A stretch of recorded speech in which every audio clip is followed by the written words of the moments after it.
Salve pessoal, tudo bem com vocês? Meu nome é Alec, sou professor de História e o tema que a gente vai estudar hoje ele é um tema introdutório para a gente simplesmente compreender a formação de uma colônia num continente habitado por indígenas, isso por volta ali do século XVI ou antes mesmo, século XV. Então, para a gente poder entender como é que se deu a formação dessa colônia, a gente simplesmente vai ter que entender um básico, né? Esse básico é justamente como os portugueses conseguiram se tornar pioneiros dentro das grandes navegações que eles, ao contrário de muitos outros países europeus, conseguiram iniciar ali por volta do século XV, tá bom? Vamos lá. Eu acabei agrupando aqui para vocês, né, de forma básica e levando em consideração aquilo que aparece nos vestibulares, então vocês acabam tendo aí o que como elencado justamente para entender esse pioneirismo. Bom, em primeiro lugar, absolutismo real, que é um tipo de regime político, né? Dentro do absolutismo real, você tem a figura de um rei. Esse rei vai exercer o seu poder de forma autoritária, sem que haja ali nenhum foco de contestação ou nenhum debate que possa ser determinante na decisão que ele venha a tomar. Né? Então, guarda nesse básico aí, desse básico, a ideia de que o rei absoluto ele é um rei autoritário, ele na prática governa como um ditador. Ele não tem a obrigação, ele não se sente obrigado de ouvir ninguém.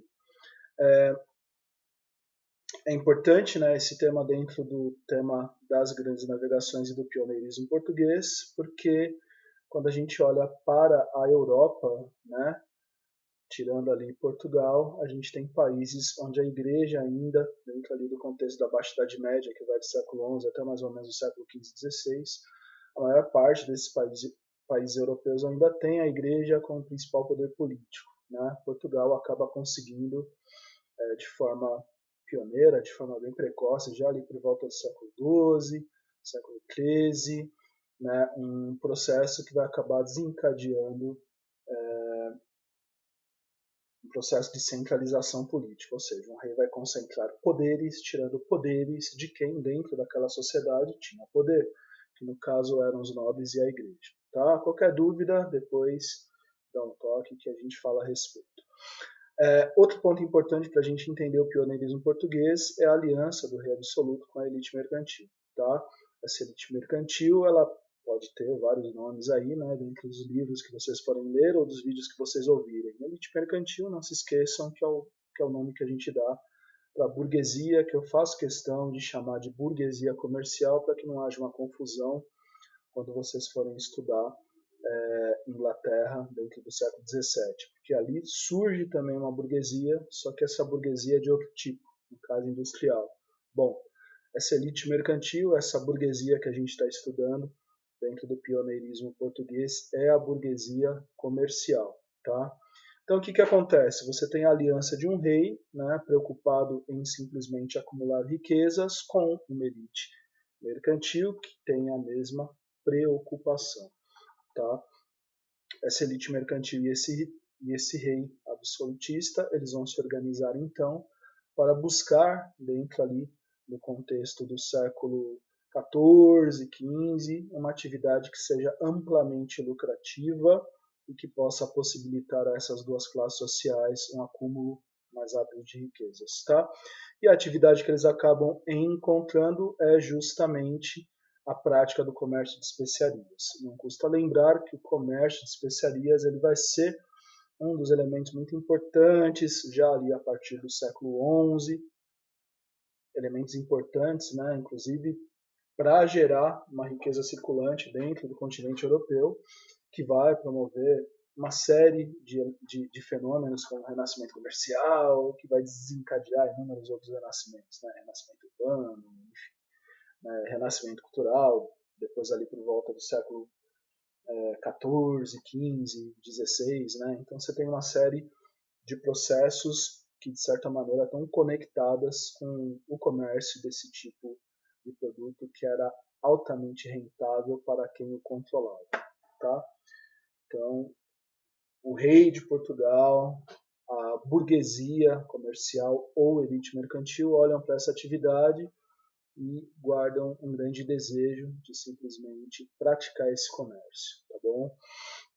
Claro que para poder praticar ele, o rei de Portugal teria que, antes de qualquer coisa, superar inúmeros desafios, e dentre esses desafios, eles acabam tendo que acumular e aperfeiçoar algumas tecnologias de navegação marítima que existiam na época. Tá? Vale destacar que o comércio de especiarias ele era largamente comercializado dentro do contexto do mar Mediterrâneo, tá bom? E você tinha como grandes agentes deste comércio os muçulmanos, né, que estavam espalhados ali pelo norte da África e na Ásia Menor, né, que a gente chama também de Oriente Médio, enquanto dentro do contexto europeu você tinha como protagonistas os inúmeros principados, repúblicas, né, ali dentro da Península Itálica, tá? Não estou chamando de Itália porque o país não existia na época. A Itália é um país que só começa a existir ali por volta do século XIX. Como a gente está falando do século XI, XII, XIII, XIV, XV, XVI, né? Não dá para falar de Itália. Tá? Bom, no caso do pioneirismo português, a gente está falando especificamente aí do século XV e XVI, tá bom? Bom, só para dar uma aprofundada aí, não se esqueçam de darem uma olhada, né? Justamente no processo que vai permitir que o absolutismo real se consolide dentro de Portugal. Né? Esse processo ele vai ser um processo onde Portugal vai conseguir consolidar sua independência frente aos interesses de anexação territorial da coroa de Castela, tá bom? Castela é um dos reinos que depois, juntamente com outros reinos, acabarão dando origem à Espanha, beleza?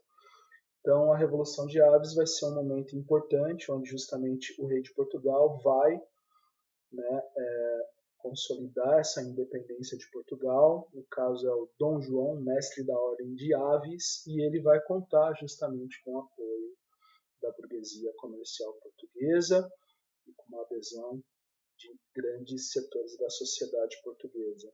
Digamos que é o primeiro momento da história portuguesa onde você vai perceber uma aliança entre o Estado, na figura do rei de Portugal, e a burguesia comercial, né? A elite, uma das elites econômicas de Portugal, tá bom?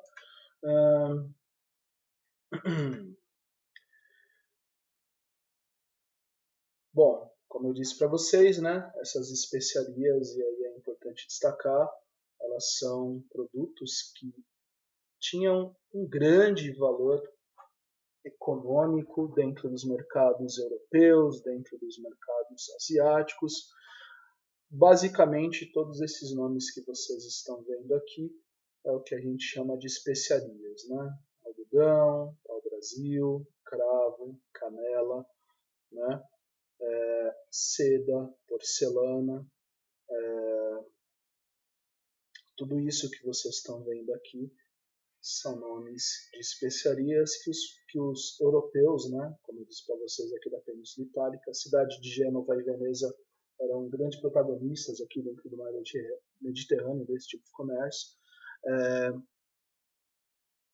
Esse comércio, né, ele era um comércio pretendido pelo rei de Portugal, então Portugal que não vai encontrar meios de participar desse comércio fazendo uso das rotas mediterrâneas, porque esse comércio já era dominado pelos árabes, pelos muçulmanos, e ele já era dominado por essas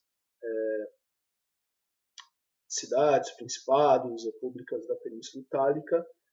Portugal simplesmente não ia conseguir ter acesso essas especiarias, fazendo a utilização do mar Mediterrâneo. Então, Portugal vai se aventurar em viagens marítimas pelo mar aberto, pelo Oceano Atlântico, né? E aí vem toda a viagem que vai durar aí cerca de 100 anos, né? Indo e voltando, sempre saindo de Portugal aqui, né? Parando em algum ponto da África, né? Estudando as possibilidades de invasão, conquista, criação de uma fortaleza, de uma espécie de embaixada, para poder depois, né, continuar a viagem nesse esquema de ir, voltar, ir e voltar. Portugal acaba conseguindo, dentro de 100 anos, criar toda uma infraestrutura ao longo do continente africano que vai permitir que lá no ano de 1498 Vasco da Gama alcance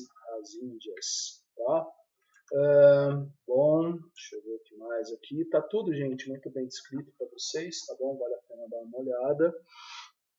É importante dizer, né, cheguei nesse tópico aqui, que o conhecimento científico foi essencial para que essa viagem ocorresse, assim como os conhecimentos relativos à astronomia, matemática e cartografia. É importante dizer que nenhum desses conhecimentos foram necessariamente invenções portuguesas, tá? Muitas dessas invenções são invenções que os portugueses, fazendo o estudo da prática de outros povos, acabaram simplesmente se apropriando desse conhecimento, trazendo para a própria realidade, né, e simplesmente desenvolvendo, né, de acordo com as suas necessidades, aquilo que a gente já conhece. Né? Então, por exemplo, a caravela. Né? Os portugueses chegaram em caravelas em outras partes do mundo. Caravela não é uma invenção portuguesa. Né? Caravela vem da palavra caravo. E caravo é uma palavra de origem muçulmana. Né? Então, a gente imagina que simplesmente essa tecnologia, esse tipo de embarcação, ele era uma embarcação cuja origem, né, pode ser tributada aos muçulmanos. A própria vela latina, né, o nome dela já indica muita coisa. Tipo de vela extremamente importante dentro da caravela, porque o formato triangular dela permite uma navegação contra o vento. Bússola, né, quadrante, astrolabe, todas invenções asiáticas. Então essas grandes navegações não teriam sido possíveis se não houvesse ali por parte, né, dos setores interessados em se apropriarem desse comércio de especiarias, não tivessem se apropriado antes de todo esse conhecimento científico, tá bom? Aqui é a criação da infraestrutura que eu falei para vocês, né? Feitorias são os nomes dessas infraestruturas, tá? E o que é uma feitoria? Uma feitoria basicamente é uma região portuária onde você vai ter ali moradores oriundos de Portugal. O objetivo deles é manter aquela feitoria como possessão portuguesa, tanto da população nativa, né, quanto de outros potenciais invasores europeus. Então você imagina que a feitoria é uma criação que só foi possível após simplesmente uma empreitada militar, né? E essa empreitada militar vai simplesmente enfrentar a população nativa, tá? Derrotar essa população nativa, e após essa derrota da população nativa, os portugueses impõem à força a sua dominação dentro da região. Tá? E, evidentemente, estando assentados nesses pontos, eles acabam também, né, se apropriando da economia que é praticada dentro de uma determinada região. Tá bom? Então, como vocês podem ver aqui, né, a região das principais feitorias.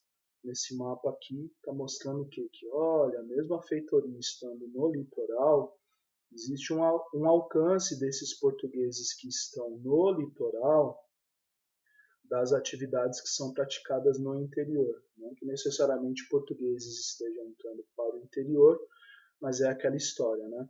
O português vai conseguir se manter como invasor numa terra estrangeira, ou derrotando as populações nativas, ou simplesmente construindo alianças com outras determinadas nações nativas que existiam aqui dentro da África, tá bom?